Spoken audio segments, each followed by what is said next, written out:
Hi guys! Another day, another vlog. So for today's video, naisipan nga namin kumain sa may DIY Ramyun. Lapit lang naman ito sa amin, walking distance nga lang, kaya naman eto at naglakad na nga lang din kami. Matagal na nga ako nagkikrave na kumain dito, pero talaga itong ate nyo ay talagang tinatamad talagang gumala, kaya naman ngayon ko nga lang din talaga tinupad dito.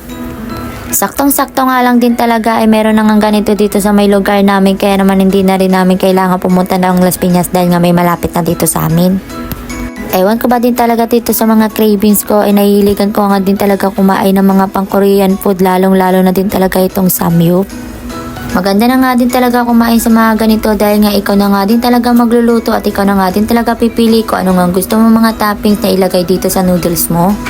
Sa sobrang dami nga pwede natin pagpilian dito, hindi na mo nga din talaga alam kung ano nga din talaga yung kukuhain mo. Pag dito ka nga talaga kumain ay feel na feel mo na nga din talaga na sa Korea ka din talaga, charot.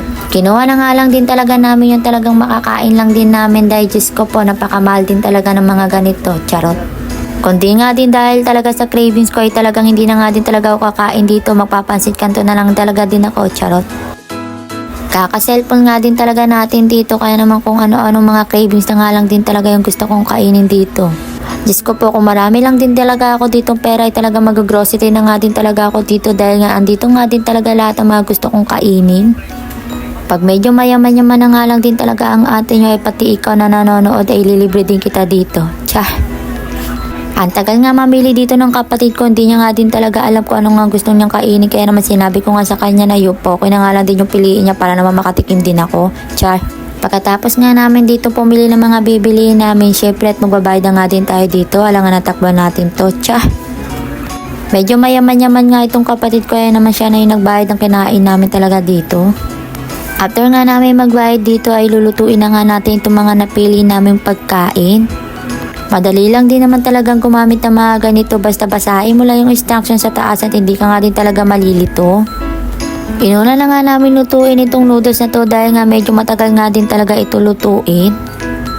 Medyo makalat nga din pala kami nagluto dito, pero okay lang din yan dahil nga kami din naman magliligpit niyan, tsa.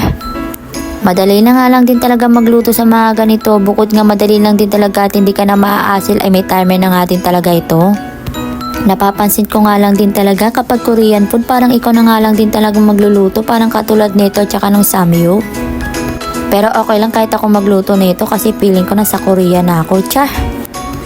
Start nga nung wala na akong pasok ay nahuhumaling na naman din talaga ako sa mga Korean, kaya naman eto pati pagkain nila ay nahuhumaling na nga din na naman ako. Matagal ko na nga din talaga tinigil manood ng mga K-pop na ganyan dahil nga Diyos ko po sobra talaga ako nahumaling. Yung unti mo kahit na lang pera ko na konti talaga binibili ko nga din talaga ng mga pang K-pop na ganyan. Kaya ikaw na nanonood ng mga K-pop na ganyan ay talagang itigil mo talaga yan dahil sobrang maa-addict ka, tsa. Makalipas nga lang din talaga ng ilang minuto at eto luto na nga din talaga itong noodles namin at sinunod na nga namin itong yopoki. Abang niluluto nga itong yopoki natin ay talaga nilagay na nga din talaga namin yung mga seasoning dito. Hindi nga din pala ako nagsisi sa mga pinili kong pagkain dahil nga sobrang sarap nga din naman talaga nitong napili naming pagkain. Habang nilalagay nga itong seasoning na to ay sobrang bango na nga din talaga, parang gustong gusto ko na nga kainin, tsa. Atapang-atao nga pala kami dito dahil nga inubos nga tong kapatid ko yung sauce na to dahil nga sobrang angang nga din talaga nito. At after nga namin magluto dito, ilalagay na nga din talaga natin ito sa lamesa para naman maserve na natin ng maayos. Waiting na nga lang din talaga ako malutong itong yopoki na to dahil nga sobrang tagal din talaga maluto na ito, bi. Ang tagal nga din talaga nito maluto na to, kain na nga din talaga ako nito. Bago nga tayo kumain dito, isasalin nga pala natin itong aesthetic na juice na to, tsa. Isa nga lang din talaga kinuha namin juice dito dahil nga ayoko nga din talaga ng juice, sabi ko nga tubig na nga lang din talaga yung sa akin. Makalipas na nga lang din talaga na maraming luto-luto na yan, eto at kakain na nga din talaga tayo dito, pero bago nga yan ay kailangan muna natin to picturean dahil ipopost pa nga natin to sa IG, tsa. At syempre, pag may tiyaga, may nilaga, eto at kakain na nga din talaga tayo. Sobrang sarap nga din pala nitong seaweed na napili ko, talagang may lasa din talaga siya. Mukhang babalik pa nga din talaga ako dito dahil nga medyo nagustuhan ko nga din talaga yung mga ganitong pagkain. Kaya alam nyo na, kapag nawala ako sa bahay, alam nyo na kung saan nyo ako hanapin, tsa.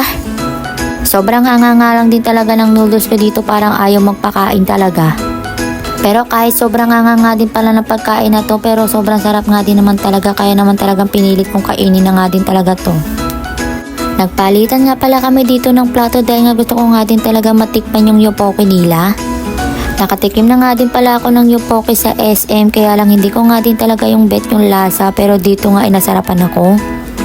Sa tunay nga lang din talaga ay sobrang laki na nga din talaga ng noodles ang napilo ko dito, kaya naman mukhang hindi na ako kakain nito ng hapunan. Mabilis ang kain na nga lang din talaga yung ginawa namin dito. Ito nga kapatid ko na may sobrang nga din talaga ng kanya, parang ayaw din talaga magpakain. Hindi kasi kami pa ng mga maangang na yan dahil nga hindi naman kami hot, char. Tapos na nga din talaga kami kumain nito, pero marami pa din talaga kami natira dahil nga sobrang laki nga din talaga na napili kong noodles. Ito ngayon sa kapatid ko, naubos nga din yung kanya. Kaya naman, dito ko na nga tatapusin ang akin vlog. Don't forget to follow and subscribe sa aking YouTube channel, Facebook page. At huwag din kalimutan itong i-share itong video ko. Thank you for watching!